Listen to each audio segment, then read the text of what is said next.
The spatial size of the entire universe is yet unknown. The cosmic inflation equation indicates that it must be about 28 billion light-years across.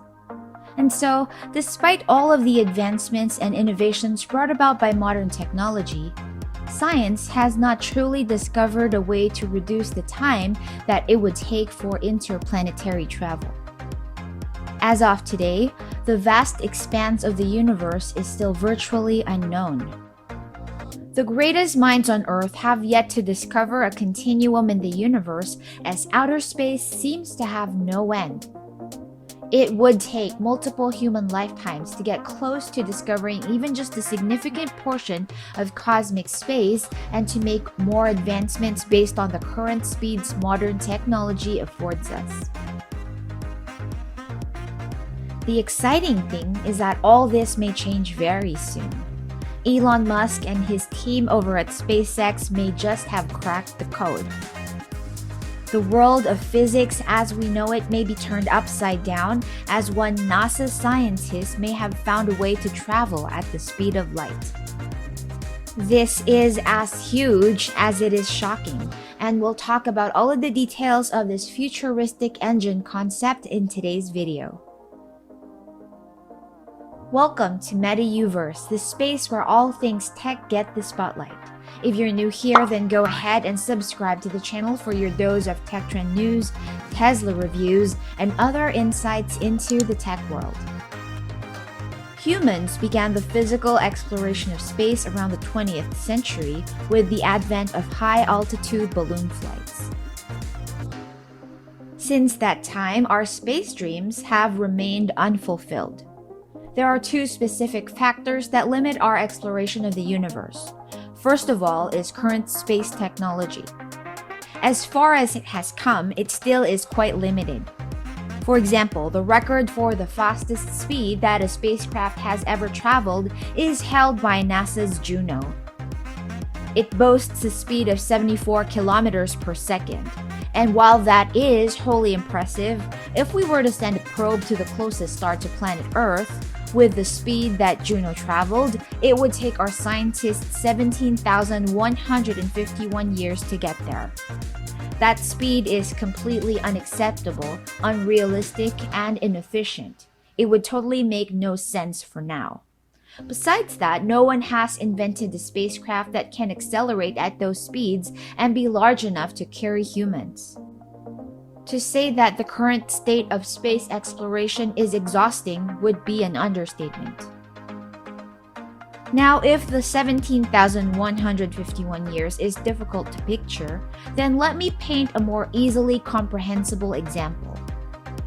According to NASA, a round trip to Mars would take the most advanced spacecraft approximately 21 months.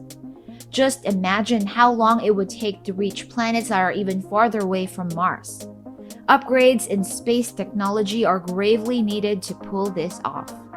Elon Musk has been quite vocal about his dreams to establish a permanent settlement for humans in Mars.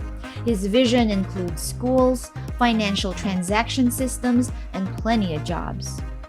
And for all of Musk's achievements, we know that he's not someone who believes in the word impossible, especially not when it comes to technology. In fact, SpaceX was founded by Musk in 2002 not just to revolutionize space transportation, but to essentially make life multi-planetary. If you didn't already know, the foundational inspiration behind setting up SpaceX is to do just that. Musk strongly believes that humans must do this to safeguard our species. One devastating cosmic mishap could eventually lead to our extinction, and settling in another planet is the only way to ensure our survival. With this known fact, it does not come as a big surprise for SpaceX and NASA to reveal a light-speed engine that's been discovered by one of NASA's scientists. It is referred to as the helical engine by Dr. David Burns at the Marshall Space Flight Center in Alabama. Burns conceptualized the idea and has posted a paper to NASA's technical report server to explain this particular concept. So what exactly does NASA plan to do with such a technology? How will something that seemingly defies the laws of physics be even made possible? What kind of technology will go behind the making of such an engine? What type of propellant will the engine employ? Another limitation to space exploration would be the law of physics. These laws make advancements seem impossible. For instance, the momentum conservation principle states that momentum remains constant without any external forces. This is the very reason why space rockets use blasting propellant to provide enough thrust to travel towards the other direction.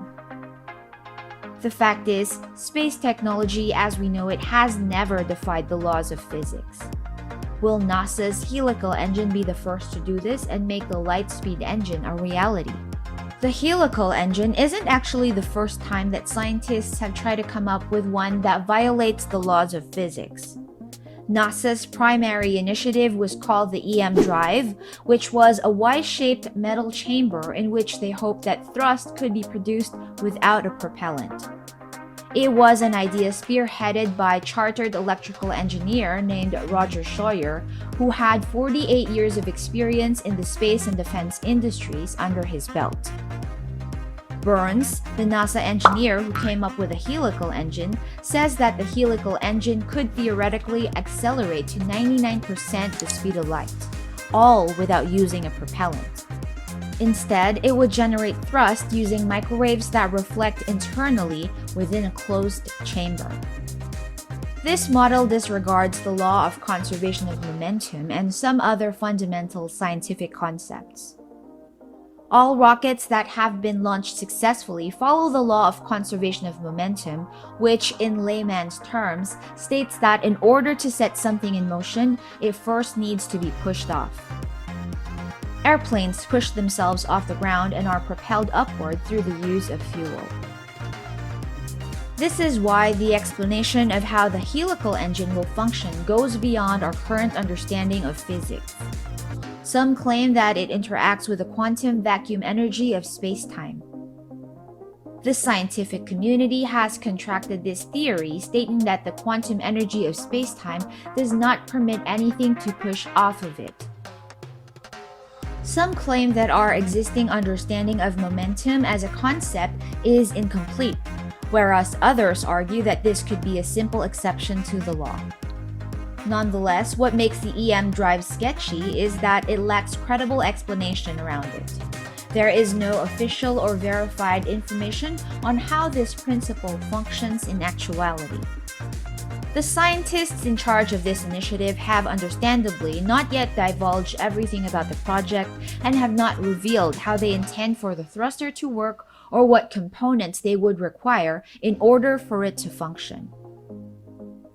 Sure, the EM drive generated a lot of interest in space tech, and while it didn't work out as hoped, this time around, David Burns claims to have found the solution to make the impossibility of a light-speed engine a reality. Burns has said, "I'm comfortable with throwing it out there. If someone says it doesn't work, I'll be the first to say it was worth a shot." So how will the helical engine work? Imagine a box on a plane surface without friction. The box would contain a rod on which a ring would be able to slide. Now imagine a spring inside the box which would push the ring towards a direction. As the ring slides towards one way in the box will also recoil in the other. After the ring has reached the end of the box, it will rebound backward, which will then also change the direction of the box's recoil. This is the demonstration of the third law of motion, which states that every action has an equal and opposite reaction. This principle will prevent the box from bobbing back and forth. Similarly, if the mass of the ring is greater on one side, when it slides in one direction as compared to the opposite direction, it would push the box with a greater thrust toward the former. As a result, the action in this case would exceed the reaction, leading to momentum. This mass changing isn't prohibited by physics. In fact, Einstein's special relativity theory states that objects gain mass as they are driven towards the speed of light, an effect that must be accounted for in particle accelerators. In fact, a simple implementation of Burns' concept would be to replace the ring with a circular particle accelerator in which ions are swiftly accelerated to relativistic speed during one stroke and decelerated during the other to create momentum. This implementation would require the accelerator to be shaped like a helix. The chamber would also need to be quite large, around 200 meters long and 12 meters in diameter. Besides that, in order for it to produce just 1 newton of thrust, 165 megawatts of energy would be required. Physicist Martin Tajmar from the Dresden University of Technology in Germany performed tests on the EM drive, says that all inertial propulsion systems, to my knowledge, never worked in a friction-free environment. Dr. Burns does not deny that his concept is inefficient and could turn out like another EM drive in cold fusion. However, he does make a good point when he says that he is prepared to be embarrassed. Quote unquote, "It is very difficult to invent something that is new under the sun, and it actually works." Do you think that NASA and SpaceX will successfully be able to create a spacecraft that can travel at the speed of light? Sound off in the comments below. Thanks for watching, and don't forget to subscribe to the channel and stay tuned for more Tesla and tech updates on this space.